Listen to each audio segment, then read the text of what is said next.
Morning everyone. তো আজকে মেয়েকে সকালবেলায় স্কুল থেকে দিয়ে এসেই চলে এসেছি সোজা রান্নাঘরে। আর এখন দেখো এখানে রান্না বসিয়ে দিয়েছি, সেটা আবার কি আমাদের সাদা আলু চচ্চড়ি। কিন্তু সাদা আলু চচ্চড়ি বললে ভুল হবে, আমি অলরেডি নুন হলুদ মাখিয়ে আলুটাকে ভাজতে দিয়েছি। কিন্তু আর ওদিকে বসেছি শ্বশুরমশাইয়ের জন্য চা। উনি সকালবেলায় উঠে একদম ঘন দুধে বেশি করে কড়া লিকার দিয়ে চিনি দিয়ে চা খেতে ভীষণ পছন্দ করে। আর এই চাটা খেতে কিন্তু সত্যি দারুণ হয়, যেটা আমারও খুব পছন্দ। এই দেখো কথা বলতে বলতে অলরেডি এখানে আমার ভাজা কমপ্লিট হয়ে গেছে। আর এরপর কড়াইতে তেল দিয়ে একটুখানি পেঁয়াজ কুচি, তারপর টমেটো কুচি আর লঙ্কা কুচি। আর এই আমার বড় আবার না মিষ্টি মিষ্টি এই আলুর তরকারিটা খেতে পছন্দ করে বলে একটু চিনিও দিয়ে নিয়েছি। মানে শাশুড়ি এই তরকারিটা আরও বেশি ভালো করে, উনি আবার হলুদ দেয় না, কিন্তু সত্যি ভালো হয়। আর পেঁয়াজও দেয় না, আমি আবার একটু পেঁয়াজ দিই। যাই হোক, এখন আলুর মধ্যে জল টল দিয়ে আমি এখানে বাবুর জন্য করে রাখা চাটা থেকে আবার একটু ভাগও বসিয়েছি, কারণ অনেকটা চা হয়েছে। আর সত্যি কথা বলতে দুধ চা ফেলে দিতে আমার ভীষণ গায়ে লাগে। লিকার চা তাও একটু ফেলে দেবো বা পরে একটু গরম করে খাবো, কিন্তু দুধ চায় কোনো ছাড়াছাড়ি সিন নেই।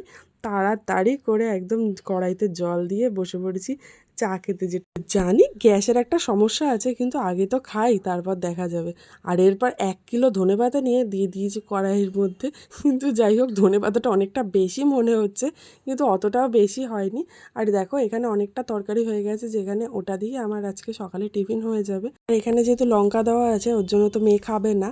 আর কি করব, জিনিস তো আর ফেলবো না। ওটা দিয়ে আমি একটা রুটি বানিয়েছি, ওটা দিয়ে খেয়ে নেবো। আর দেখো ওর বাবাকে একটা রসগোল্লা আর একটু শশা দিয়েছি, আর দিয়েছি তরকারি। শশাটা দেওয়ার এই রুটির মধ্যে একটা কারণ হলো, রুটিটা না একটু নরম থাকবে, নইলে না এই ও এখন মানে সকালে করছি সেই খাবে হলো 11:30টার দিকে, ততক্ষণে একদম মানে রুটিটা শক্ত হয়ে যাবে। আর এখানে দেখো মেয়ের জন্য একটু ডিম সিদ্ধ করব, কিন্তু ডিম থেকে একদম ফুল বেরিয়ে কি অবস্থা হয়ে গেছে। আর আজকে আমি একটা বিশাল বড় কাজ করেছি, সেটা হলো এরকম একটু মেঘলা মেঘলা ওয়েদারে আমি আজকে তেল দিয়েছি মাথায়, তাহলে তো শ্যাম্পু করতেই হবে। তো আর কি করা যাবে, তেল যখন দেওয়া হয়ে গেছে তো কিছু করার নেই। আর এই দেখো এখানে নেমেছে ঝুপুত করে বৃষ্টি। আর এর জন্য তো ওই পাশে আর রান্না করতে যাব না, তাই রান্নাঘর যখনই ফাঁকা পেয়েছি কি করব, মেয়ের জন্য এখানে একটা 1 সম্বারই ডাল করছি। আলুটা দিয়েছি যে আজকে তাহলে আর আলু ভাজাটা দেবো না। এখানে তো আমি একটু আলু দিয়ে করি যাতে ওর একদম একটু ঝোল ঝোল মতো হয়ে যায়। আর দেখো এখানে অলরেডি বৃষ্টি শুরু হয়ে গেছে। যখন কালো হয়ে এসেছে না, সত্যি কথা বলতে রান্না করার ঠেলায় নেই সেই ভিডিওটা আর তোলা হয়নি। আর এখানে তো অঝোরে বৃষ্টি পড়ছে, রাস্তাঘাট একদম ভিজে চুপচুপে হয়ে গেছে। আর দেখো ওখানে একটা ছোট্ট পাখির বাসা দেখতে পাচ্ছ, জানি না ওখানে ডিম আছে নাকি, তাহলে তো ডিমগুলো পুরোই ভিজে যাবে। এখানে দেখো রাস্তাঘাট তো ভিজে চুপচুপ হয়েছে, তবে গাছগুলোকে দেখতে দারুণ সুন্দর লাগছে। কি সুন্দর ভিজে গিয়ে এত সুন্দর হয়েছে। আর আজকে আমাদের বাড়িতে এই বৃষ্টি বৃষ্টি ওয়েদারে হবে হলো মাটন। যদিও মটনের ছবি তোলা হয়নি, কিন্তু এখানে দেখো আমি আলুগুলো ছুলছি, সেই আলুর ছবিটা তোলা হয়েছে। এইগুলোকে বলে লাল আলু। সেই আলুগুলো আমাদের এখানে একজন দিয়েছিল, কিন্তু সত্যি কি আলুগুলো বেশ টেস্ট আছে। আর এখানে দেখো আমি একটু মেয়ের চোখ এড়িয়ে বাচ্চাদের মতো একটু বৃষ্টির জলগুলো ধরার চেষ্টা করছিলাম। আসল কথা, ছোটোবেলায় যখন বৃষ্টি ফৃষ্টি হতো তখন কিন্তু আমরা এরকম করতাম, যেটা আমার মেয়ে এখন করে।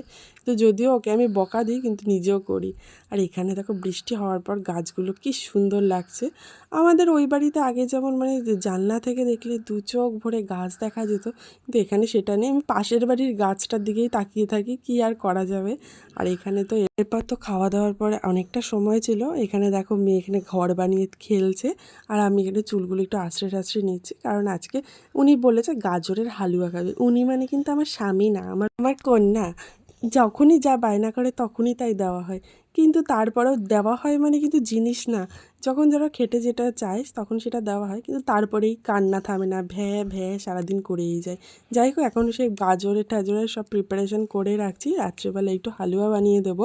সেদিনকে আমার শাশুড়ি মা হালুয়া বানিয়েছিল, সেটা হলো মানে উনি মিক্সিতে পেস্ট করে করেছিল, ব্যাপারটা পুরো একদম গাজরের মালাই টাইপের হয়েছিল। আর খেতেও কিন্তু বেশ সুন্দর হয়েছিল।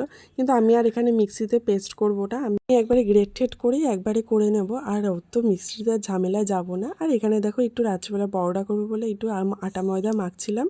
তো যাই হোক, ভিডিওটা এই অবধি ভালো লাগলে লাইক অ্যান্ড সাবস্ক্রাইব করো। টাটা।